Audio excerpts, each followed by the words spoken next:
Hello everyone. तर आज खूप दिवसांनी मिनी ब्लॉग बनवते. तर मी आज घेतले सारांसाठी सॅडलॅक्स बनवायला. तर मी घेतले इथे मसूर डाळ, 1 वाटी मूग डाळ आणि 2 वाटी तांदूळ.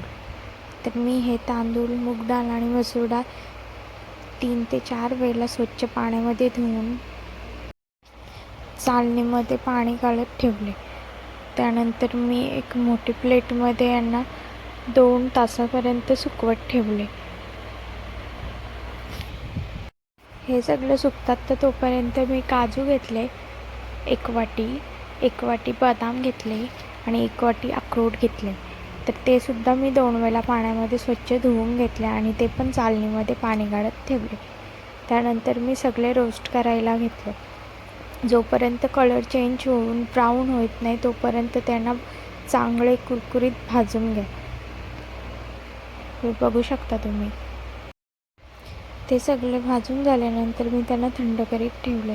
तोपर्यंत थंड होतात तोपर्यंत मी मखाणा घेतला आहे, तर तो सुद्धा मी कुरकुरीतच भाजून घेतला. तो पण थंड करीत ठेवला आणि सगळी पूड मिक्सरमध्ये काढली. तर हे बघू शकता, मी सारांसाठी सॅडलॅक्स बनवलं होममेड आणि त्याला खूप आवडतो खायला.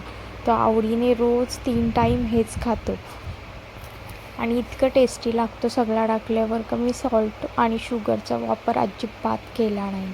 त्याच्यामध्ये मी थोडी वेलची आणि जायफळ घेतले, ते टाकायची विसरली, पण तुम्ही पण ते आठवण टाका. सारांचा इव्हनिंग नाश्ता तर रेडी आहे.